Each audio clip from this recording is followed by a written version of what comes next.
اور 10واں انعام، اب دیکھو عید کا دن آتا ہے، اس دن کو بھی اللہ نے بخشش کا دن بنایا. کیوں بنایا؟ بہت سارے لوگ ایسے ہو گئے کہ رمضان آئے گا بغیر روزہ رکھے ہوئے، بغیر تراویح پڑھے ہوئے، گناہوں میں پورا رمضان گزارے گے، لیلۃ الجائزہ بھی خریدی میں گزارے گے چاند رات کے نام پر. وہ مجمع جب عیدگاہ میں آئے گا، اللہ تبارک و تعالی نے اس کی بھی بخشش کا انتظام کیا ہے. واہ، کتنا اس امت کو اللہ چاہتا ہے. اسی لیے علامہ شبلی نعمانی رحمت اللہ علیہ راستے سے جا رہے ہیں تو اللہ نے ایک کشف کے ذریعے سے خیال آیا، شبلی کیا میں تیرے گناہوں کو کھول دوں کہ لوگ تجھے سلام نہ کریں، تیری عزت نہ کریں. علامہ شبلی نعمانی نے کہا اے اللہ میں تیری رحمت کو نہ کھول دوں کہ کوئی تجھے سجدہ نہ کرے، تیری رحمت اتنی کھول کر لوگوں کو بتا دوں گا کہ تو اس قدر معاف کرنے والا بخشنے والا ہے کہ لوگ کہیں گے اب تو ہمیں سجدے کرنے کی بھی ضرورت نہیں کہ اللہ ہمیں معاف کر دے گا. علامہ شبلی نعمانی پر پھر دوبارہ کشف ہوا، کہا کہ شبلی میں تیرے گناہوں کو چھپاتا ہوں، تو میری بخشش کو چھپا، تو میری رحمت کو چھپا، امت کو پتہ نہ چلے کہ اللہ اس قدر بخشنے والا ہے.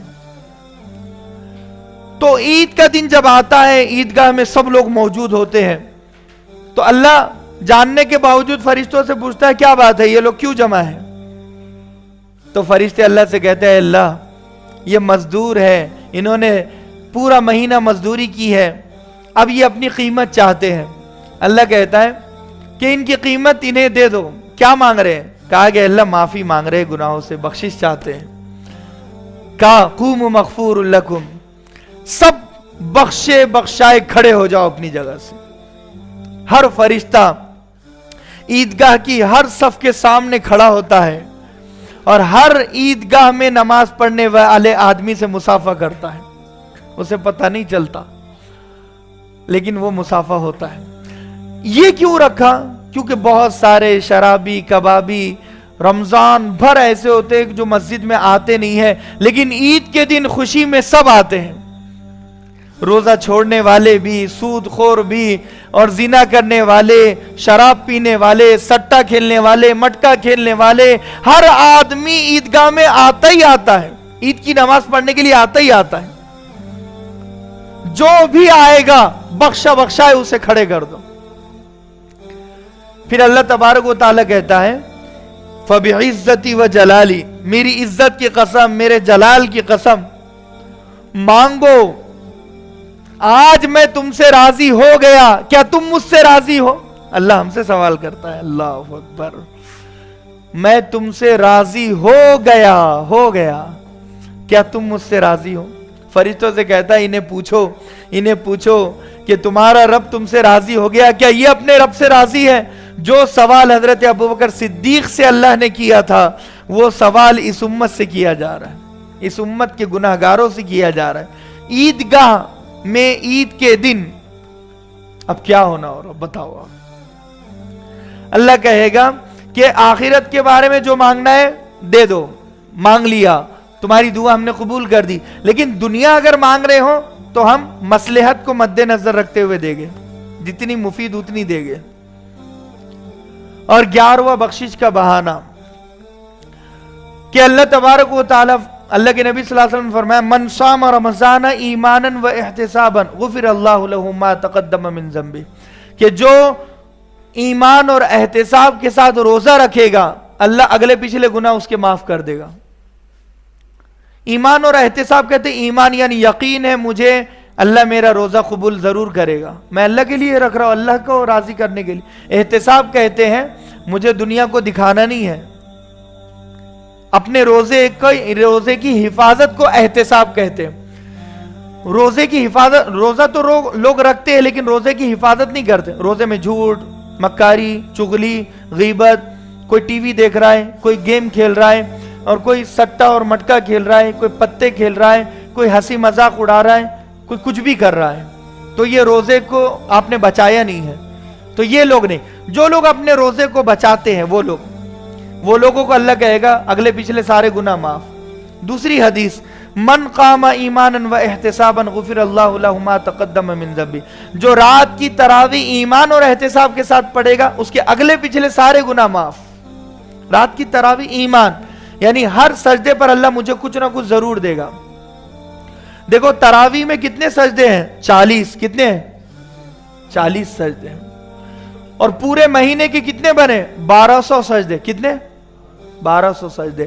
تراویح کے ایک سجدے پر جنت کے 100 درجے اللہ چڑھاتا ہے، اور گناہوں کے سمندر میں جو ڈوبا ہوا ہے اسے گناہوں کے سمندر سے نکالنے کے لیے صرف ایک سجدہ کافی ہے تراویح کا۔ ہم نے کتنے کر دیے؟ 1200 سجدے۔ اللہ تبارک و تعالی اس امت کو پلس میں داخل کرے گا۔ بات سمجھ میں آ رہی؟ مائنس میں کوئی نہیں جائے گا، یعنی باؤنڈری پر کوئی نہیں جائے گا، بہت کم لوگ جائے گا۔ تو فرمایا من قام لیلۃ القدر ایمانا و احتسابا غفر اللہ لہ ما تقدم من ذنبہ۔ اب دیکھو جو شب قدر میں ایمان اور احتساب کے ساتھ عبادت کرے گا اللہ اگلے پچھلے سارے گناہ معاف کر دے گا۔ شب قدر تاخرات، ایمان اللہ پر یقین رکھتے ہوئے میں شب قدر کی عبادت کر رہا ہوں، احتساب مجھے شب قدر کی عبادت کی حفاظت کرنا ہے۔ دیکھو جو لوگ اعتکاف میں ہیں نا وہ اللہ کے دوست ہیں۔ وہ کیا ہے؟ اللہ کے دوست ہیں، اور اللہ اپنے دوستوں کو دشمنوں میں شامل کبھی ہونے نہیں دے گا۔ تو فرمایا کہ یہ بخشش کا 10واں بہانہ، 11واں بہانہ، 12واں بہانہ بخشش کا کہ اللہ تبارک و تعالی الصوم لی وانا اجزع بہ، کہ روزے دار حاضر ہو گئے تو اللہ کہے گا کہ میں اس کا بدلہ دینے والا ہوں، مجھ سے بہتر بدلہ کوئی نہیں دے گا، اس کا بدلہ ہم نے چھپا دیا۔ سارے بدلے دکھا دیے کہ اس پر اتنا ملے گا، لیکن روزے پر کیا ملے گا نہیں معلوم۔ لیکن جو انسان کچھ بھی نہیں کرتا اللہ تبارک و تعالیٰ کہے گا کہ چل روزے کے رکھنے کی وجہ سے میں نے تیری بخشش کر دی۔ تو یہ امام ربانی مجدد الفسانی رحمت اللہ علیہ فرماتے ہیں کہ رمضان کی مثال ایسی ہے جیسے حضرت یوسف علیہ السلام کی، کہ ان کے کتنے بھائی تھے؟ 11 بھائی تھے۔ کتنے تھے؟ تو ان 11 بھائیوں کی بخشش اس ایک بھائی کی وجہ سے اللہ نے کر دی۔ یہ 12 تھے ٹوٹل، 12 بیٹے تھے حضرت یعقوب علیہ السلام کے، ایک بیٹا حضرت یعقوب علیہ السلام کا حضرت یوسف علیہ السلام بھی تھے۔ تو اللہ نے ایک یوسف کے نیک ہونے کی وجہ سے 11 بیٹوں کو قبول کر دیا، بخش دیا۔ تو ایسے ہی ہمارے سال میں 12 مہینے، کتنے ہیں؟ 12۔ ایک مہینہ رمضان میں عبادت کرنے کی وجہ سے اللہ 11 مہینوں کے گناہ ہمارے معاف کر دے گا۔ یہ بڑی بات ہے۔ تو نیکیوں کا سیزن ہے اور جنت کی سیل لگی ہوئی ہے، فائدہ اٹھائے جتنا اٹھانا ہے، اور شب قدر میں عبادت کرے جتنی کرنا ہے۔ بلکہ ہم بہت کم عبادتیں کرتے ہیں، زیادہ سے زیادہ عبادت کرے، صلاۃ التسبیح پڑھے، لا الہ الا اللہ واللہ سبحان اللہ والحمدللہ ولا الہ الا اللہ واللہ اکبر۔ یہ جو تسبیح ہے، یہ تسبیح ہم پوری نماز میں 300 مرتبہ پڑھنا ہے۔ صلاۃ التسبیح 4 رکعت نماز ہے، نفل نماز ہے، نفل کی نیت کرنا ہے، اور ہر رکعت میں 75 مرتبہ ہے۔ بالکل اسی طریقے سے 300 مرتبہ ہمیں صلاۃ التسبیح میں یہ تسبیح پڑھنا ہے۔ اس کا طریقہ یہ ہے کہ اللہ اکبر کہیں، اس کے بعد نیت ثنا پڑھے گے، سبحان اللہ سبحانک اللہم و بحمدک، اس کے بعد 15 مرتبہ یہ تسبیح پڑھے گے، پھر اس کے بعد سورہ فاتحہ ضم سورہ، پھر اس کے بعد 10 مرتبہ صلاۃ التسبیح، پھر اللہ اکبر کہہ کر رکوع میں جائیں گے، 3 مرتبہ سبحان ربی العظیم کہیں گے، پھر 10 مرتبہ رکوع میں، پھر پہلا سجدہ کریں گے، 3 مرتبہ سبحان ربی الاعلیٰ کہیں گے، اور 10 مرتبہ تسبیح پڑھیں گے۔ پھر ایک سجدہ سے جب اٹھیں گے تو جلسے میں 10 مرتبہ پڑھیں گے یہ تسبیح سبحان اللہ والحمدللہ۔ اس کے بعد دوسرا سجدہ کریں گے، 3 مرتبہ سبحان ربی الاعلیٰ کے بعد 10 مرتبہ، اس طرح 75 مرتبہ، اور 4 رکعتوں میں 300 مرتبہ یہ تسبیح ہوئی ہے۔ اس طرح صلاۃ التسبیح پڑھنا چاہے تو پڑھ سکتے ہیں اور تلاوت بھی کر سکتے ہیں۔ اس کے علاوہ لہٰذا اگر کوئی یعنی جاگ نہیں سکتا تو حضرت ابن عمر، عبداللہ بن عمر رضی اللہ عنہ کی حدیث ہے، فرمایا جو عشاء کی نماز باجماعت نماز پڑھے اور فجر کی نماز باجماعت نماز پڑھے، اللہ شب قدر میں عبادت کا اسے ثواب دیتا ہے۔ تاخرات میں جیسے تاخرات آج ہے، ہم نے عشاء کی نماز باجماعت پڑھی، اب ہم جاگ نہیں سکتے، تھک گئے بیان سن کر، اور اگر گھر پر جا کر ہم سو بھی گئے تو کوئی ٹینشن کی بات نہیں ہے، فجر کی نماز آپ جماعت سے ادا کر لو، اور وہ تو ہوگی انشاءاللہ۔ سحری میں جب اٹھے گے تو پھر تہجد بھی پڑھ لیں، سحری بھی ہو جائے گی اور فجر بھی جماعت سے ہو جائے گی، تو پوری رات جاگنے کا ثواب اللہ تبارک و تعالی شب قدر میں دیتا ہے۔ زبردستی نہ جاگے، زبردستی لوگ جاگتے ہیں کہ بھئی ہمیں جاگنا ہے، جیسے 2 بجے یہاں پر دعا ہے، 2 بجے لازم کر لیا اپنے لیے کہ 2 بجے تک مجھے جاگنا ہی ہے کسی نہ کسی طریقے سے۔ نہیں، اللہ تبارک و تعالی بندوں کو پریشان نہیں دیکھنا چاہتا۔ یہ جو رات ہے، یہ رات میں آپ جس طریقے کی بھی عبادت کرنا چاہیں، جس سہولت کے ساتھ وہ کریں، اور صبح انشاءاللہ لہٰذا فجر کی نماز جب باجماعت پڑھیں گے۔ آج مسجد میں سحری کا انتظام کیا گیا یہاں پر، بہت اچھی بات ہے، لہٰذا سحری کے لیے یہاں پر تشریف لے آئے خاص طور پر، تو لہٰذا صلاۃ التسبیح ہم پڑھیں، اور اس کے ساتھ تلاوت، ذکر و اذکار اور بہت ساری عبادتیں ہم کر سکتے ہیں۔ ان اللہ فرض صیام رمضان، یقیناً اللہ نے رمضان کے روزوں کو فرض کیا۔ اللہ کے نبی نے فرمایا وَسَنَنْتُ لَكُمْ قِيَامَهُمْ، اور میں نے تراویح کو سنت قرار دیا ہے۔